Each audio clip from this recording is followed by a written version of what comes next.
Hello everybody, I am Benjamin Magnus, and today we're going to be starting a new playthrough of Hearts of Iron 3. And the reason I'm playing Hearts of Iron 3 right now with Hearts of Iron 4 just around the corner is because a lot has changed in the way Paradox develops and offers its products to its customers since this game came out, with Crusader Kings 2 and Europa Universalis 4 really streamlining that process. So I wanted to go into Hearts of Iron 4 with a fresh memory of what came before it. So we're going to go do a Hearts of Iron 3 playthrough. Now we are going to be playing vanilla. I tried to get some mods working, but they didn't run stably enough for my own personal preference, and we're going to be playing as Germany because I am terrible. I've played as a lot of different countries in this game before. Russia, Japan. I found the United States to be terribly boring. Great Britain, France, Italy a bunch, and I actually have not played Germany too much. I've played it a couple times with a friend of mine in a multiplayer campaign, but that's about it. And I am going to be doing a custom start in 1936, so we can completely customize our playthrough. Okay, for diplomacy, there's not going to be too much to do in terms of the custom start. All I'm going to do is drag the neutrality slider down.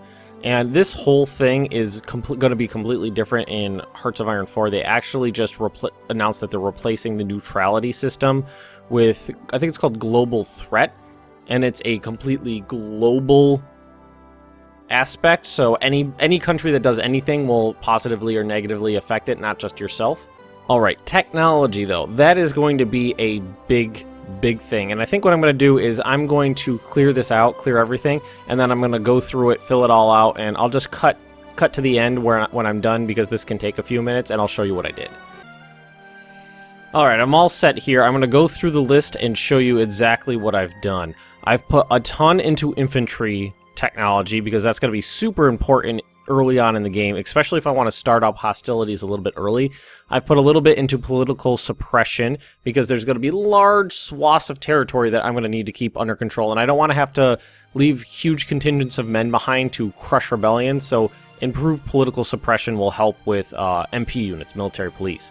A lot went into light tanks and medium tanks. I made sure to unlock self-propelled artillery brigades because that'll be really important early on. Didn't go as high as heavy tanks. I'll unlock that naturally and get my Tigers when I'm supposed to. Escorts. I put some into light cruisers. I completely skipped destroyers, and I completely skipped submarines. I'm not going to build them. I'm going to build heavy cruisers and battle cruisers. I feel that battleships are going to be too expensive, and they're going to take too long for me to build, and we are going to make aircraft carriers. Bombers, I just did all the basics. Fighters, I did all the basics, and I also grabbed the next level of aero engine. Industry, got pretty much everything. The only thing I did that I went ahead on is radar. I made sure that I had access to radar first thing in the game, and I put a little bit extra into industrial production and efficiency, so our factories right off the bat will really start cranking. Didn't do anything special here, didn't do anything special here other than a couple extra points into operational level organization to reduce the delay time between attacks. And naval and air, I pretty much didn't do anything in there either. Alright, here we are. I generally tend to play on political map mode. On pretty much all Paradox games, I tend to play on political map mode. And I think what I'm actually going to do is completely delete everything. I think I'm just going to drag and drop... Oh, there we go. Drag and drop across the screen like this. And I think I'm just going to delete everything and build everything from scratch so I can have exactly what I want. So let's disband everything. And you can see I get those IC points back when I disband people.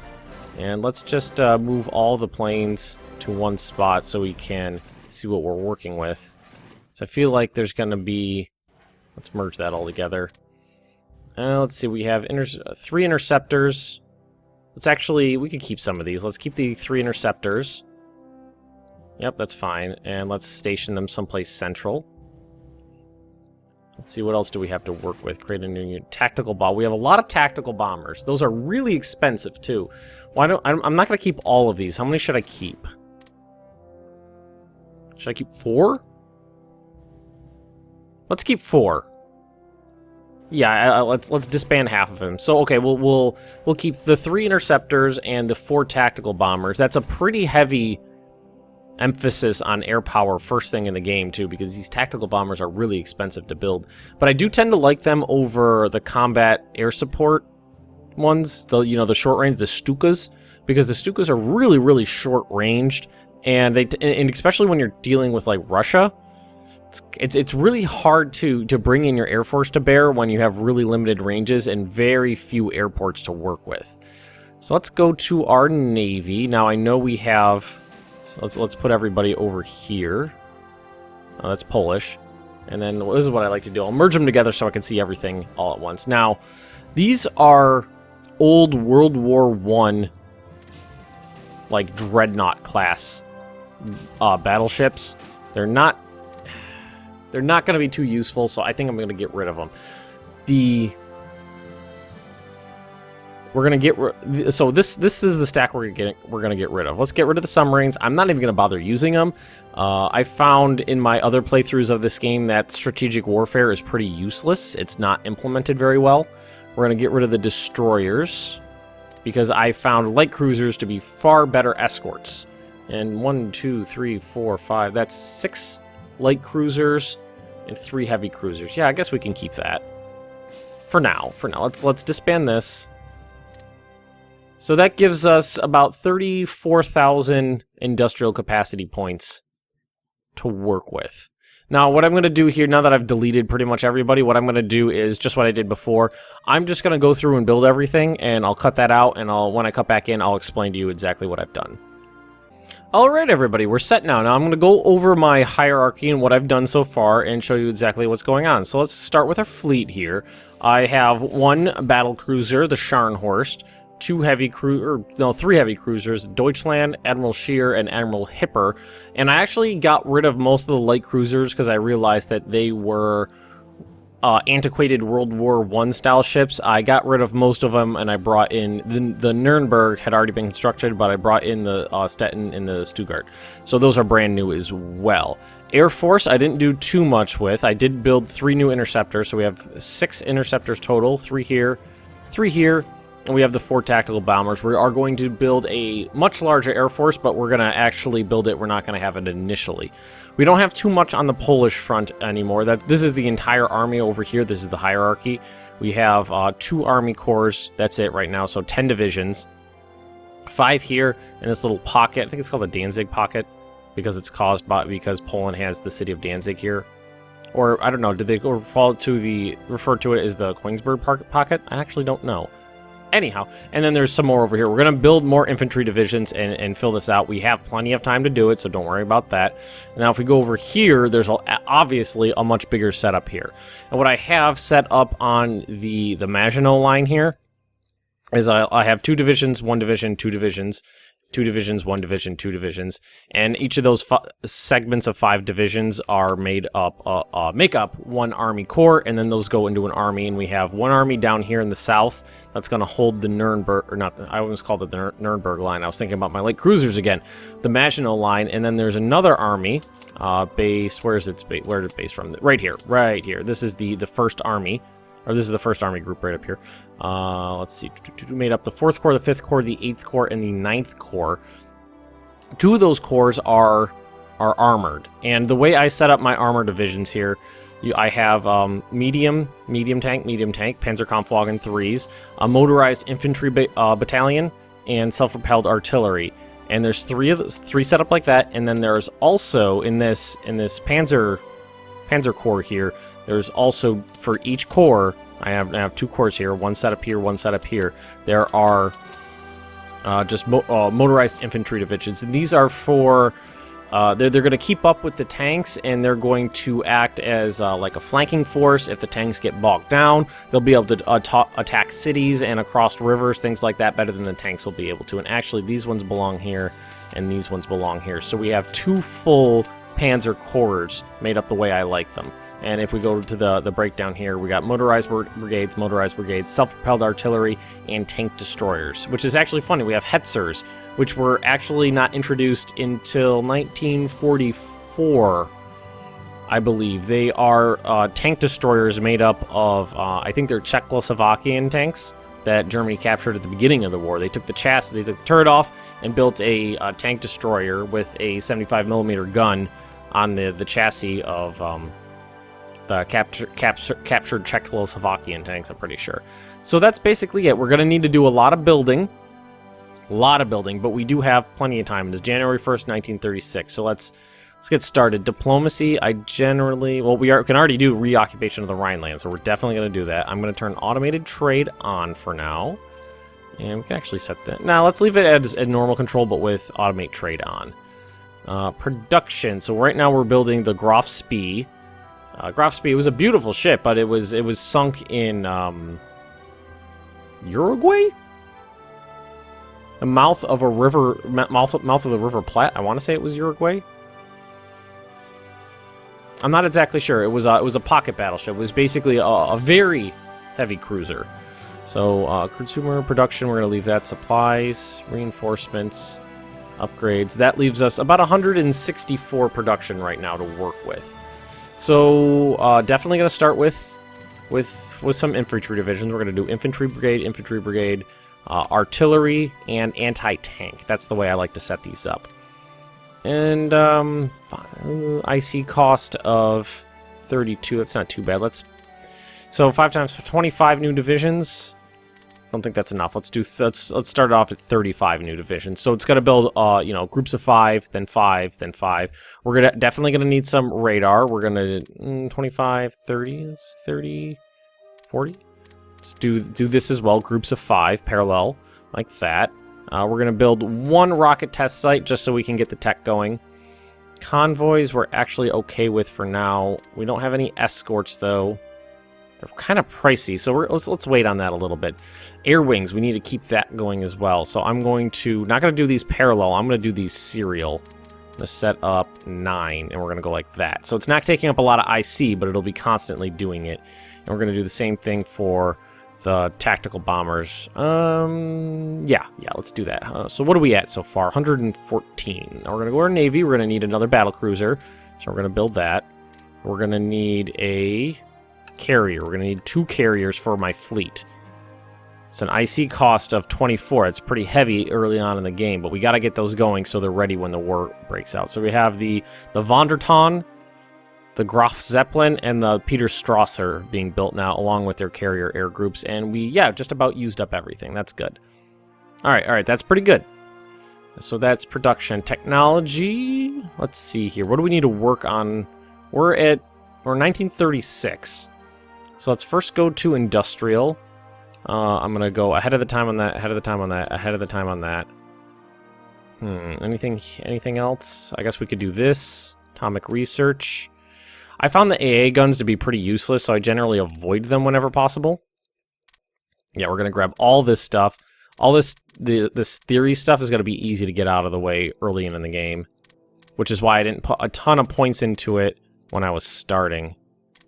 Okay, these are all 1937s. Airs, we're going to do fighter pilot, interception. Definitely going to do that, and we're going to do bomber target. Should we do... Yeah, let's do bomber target. And we're not going to use these too much. We're going to use these guys more. So we're going to go over here. Ground crew training. Let's see. Logistical bombing, installation strike, runway. I do tend to attack air bases.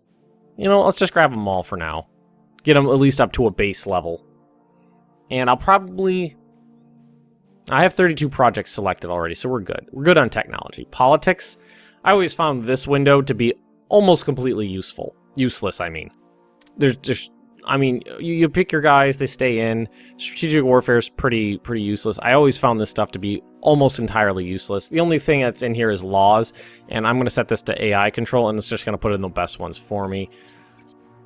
Intelligence, again, I generally find this pretty useless.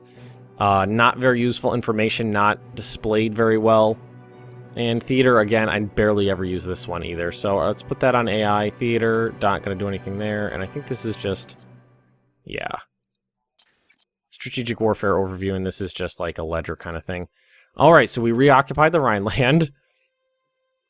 Are we finally able to start the game? All right, we finally started the game. Okay, so now let's crank this right up. Speed 5. Because trains are running on time in Italy. 3-year draft.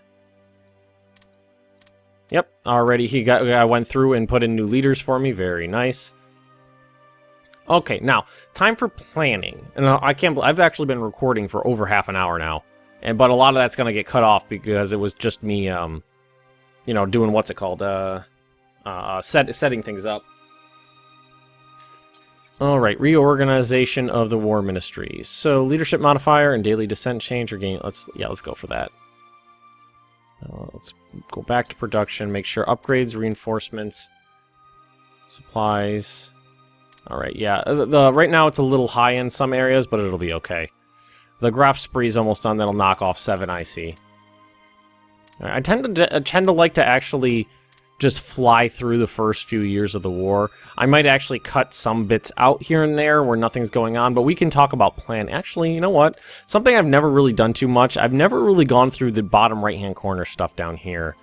It's a pretty standard setup for Paradox, so I'm imagining most of this is going to be the same. Terrain, simplified terrain, political terrain, weather map mode.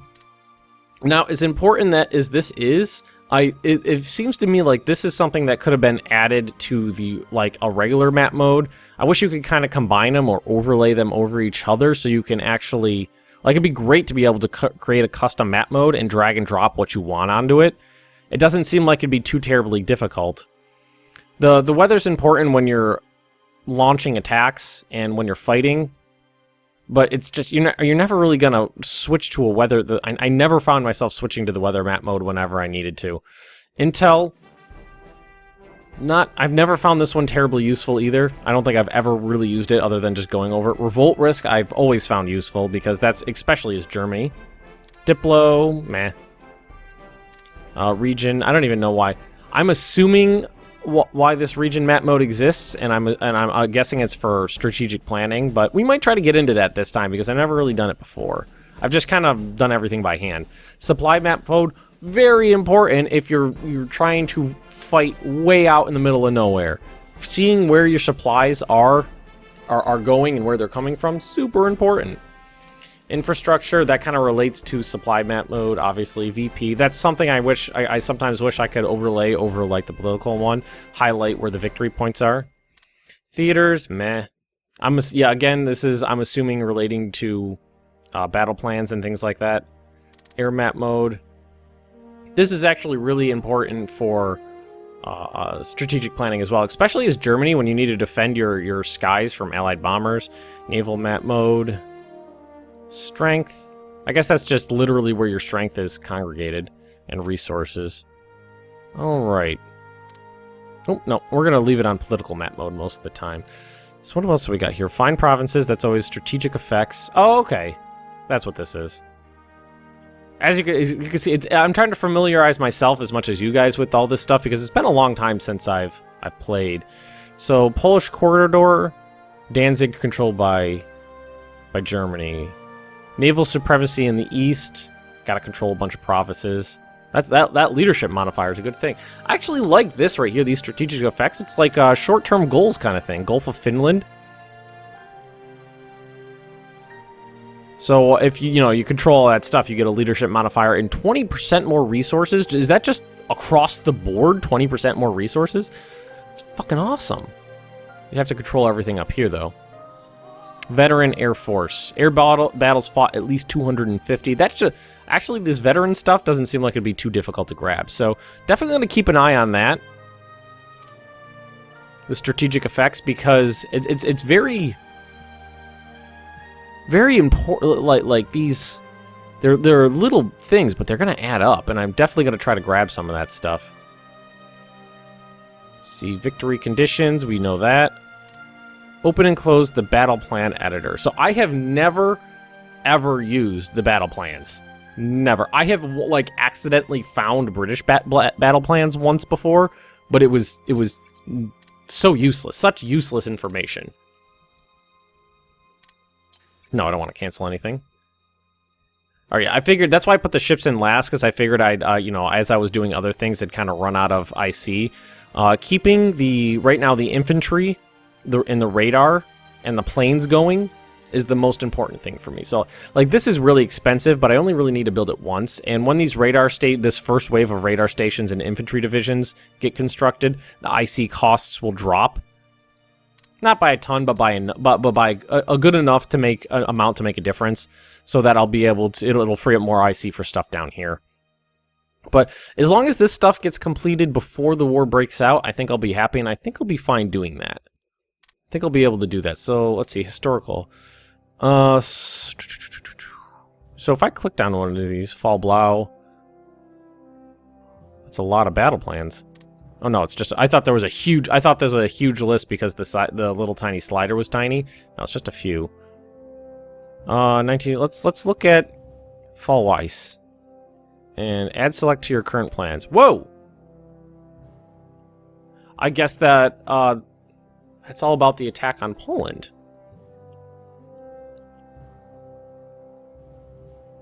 Here's Group Nord.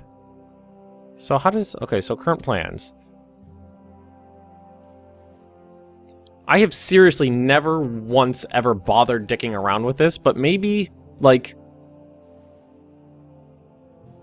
Okay, so we have the 3rd Army, the 4th Army, the 8th Army, the 10th Army, and the 4th... So this is the way... So, like, if I click on this... Like, the arrow's blinking. What does that mean? What does a blinking arrow mean? Should I put this on speed 4 while I'm screwing around with this? Alright, so click to select an object to select. Choose an arrow type and draw it on the map with left mouse button. Hold shift left button to snap your arrow to another one. Medium dashed. Oh, okay.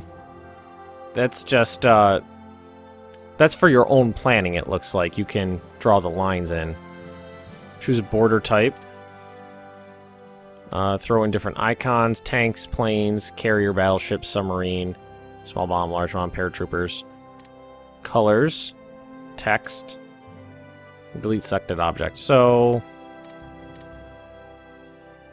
save current selected file, rename current. Okay, we'll save it. Well, it's already. So, what is it? Would having this battle plan selected? What does this do for me? Well, like, no.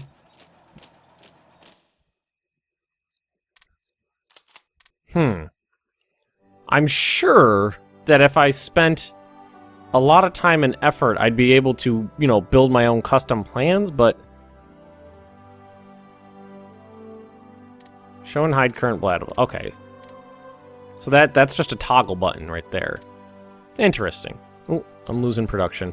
This is also something I wish that they would fix. This is okay. I'm already happy that for doing this, because as much as I love this game, it's deeply flawed in some obvious and some not obvious ways. We are actually capped out on our leaders right now, so there's no point in putting this into officers.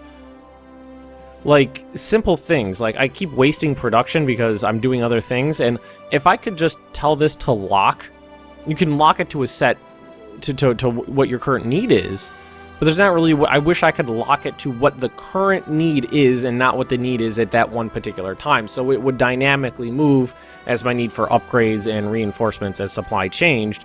Because what I like to do, it would be great if I could lock all these to what the current needs are, and then everything else would automatically go into my production. That would be beautiful. Republicans... Okay, we got a war over here, so Spanish Civil War intervention, definitely going to grab that. Alrighty. So, battle plans over here. Parliamentary scandal. Ooh. Till March 10th, leadership modifier minus 20%. Oh, that's rough. So what I plan on doing over here, and I've done this... I've never been able to take France in weeks like Germany did, but I have been able to do it in several months, and I feel like every time I've done it, I've done a little bit better, and I'm hoping to be able to do it maybe under a month this time. It's all about speed. Hit them hard so they don't have a chance. Like if you just do a slow grind and, you know, beat the enemy, move a province, beat the enemy, move a province, beat the enemy, move a province, and let them, you know, you recover as they recover, it's going to be a slow grind. So what I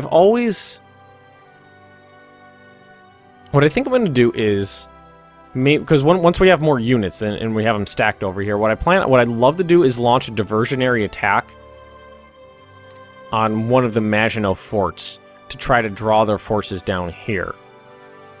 So we launch a diversionary attack. It needs to be strong enough to have the potential for the fort to fall. So we're going to need to put some effort into it to draw French forces south. Then we're going to take Luxon. We're going to have basically two pincers that are going to go around Belgium here. We're going to have one that's going to skirt up this way. And actually, if I could do this without attacking the Netherlands and just, you know, if they don't get involved in it, it might actually work out really well. But anyway, what I plan on doing is having, I'm going to say, probably one full corps, Panzer Corps, move up this way, and then have some, maybe 1 or 2 infantry corps trail behind them. So the tanks are going to blast through and sprint to the coast. The infantry is going to follow along and fill in the gaps and sweep down to try to trap as many men as we possibly can, because that's really the way you destroy enemies' fighting force in this game, is to capture them. Because you can rout them, but they're just going to go someplace else. They're going to regroup, and they're going to come right back at you. So if I want to rout them, I'm going to need to trap them. And I found that if you don't capture the enemies, like what they'll do is they'll do like the Dutch and the Belgium and French guys. All these guys, they'll go over to England, and then they'll launch raids, and they'll just land in ports, because every single one of these ports has to be garrisoned, or they're going to be able to land really, really easily. So we're going to need to capture them. So we're going to have that guy go up there, and we're going to actually have probably one Panzer and 1 infantry corps will probably be enough. And I would like to have, we're going to have to build another one, probably another Panzer Corps down here, and 2 or 3 infantry corps, which are going to be constructed by the time we get ready. We're going to hit Luxembourg. That's going to fall. Going to fall in a matter of days. Maybe one day. They might not even put up a fight. And we're going to try to do is basically blast through right here as quickly as we can. If we go to simplified terrain, we do have forests here. So the key here for the what is that? This is hills. So the key here is that we get through to the regular plains as quickly as possible with the tanks, and then we can sprint across. What I'm probably going to want to do with my tanks here is probably go around the forest, strike like this, and have the infantry crawl across like this. Try to sprint the tanks through this corridor right here and go to the course to Calais. And then the infantry will grind through the forest, and then we'll have one pincer going like this over to probably Bruges, and the other pincer going like this. And hopefully we'll trap all of Belgium's armed forces, and hopefully a lot of French too, because the French are going to try to come up here to try to help out their allies. I think that's what's probably going to happen. That sounds good to me. We're wasting a little production again. Just a little bit. Graf Spee is almost done. Very nice. I'm used to this, the time, and the time compression and the date being in the upper right-hand corner directly over the overview here. They must have changed that. They must have standardized that after this game. I think it was a good idea to play this game again, go through it, and so I can have some, fresh memories, fresh criticisms, and go into Hearts of Iron 4 with, a really good understanding of where we came from. Or we just constructed something. Let's put this down to 3. Oh, the Graf Spee. Okay, we're going to put that here. Oh, I forgot about this guy. We built 4 transports, too. Probably going to build a little bit more, too. Maybe 6. Because I'm going to need them for transporting units around and for various invasions that I'm going to do. So everybody, I think I'm going to end this episode right here. We've done a lot of setup. We've got things going, and I've explained to you what my plans are like for France and Belgium. Not so much Poland yet, but we'll go over that later. So if you've enjoyed this, please drop me a like. Leave me those comments right down below. And if you're interested in more Benjamin Magnus Plays Hearts of Iron 3, just hit that subscribe button, and I will see you next time.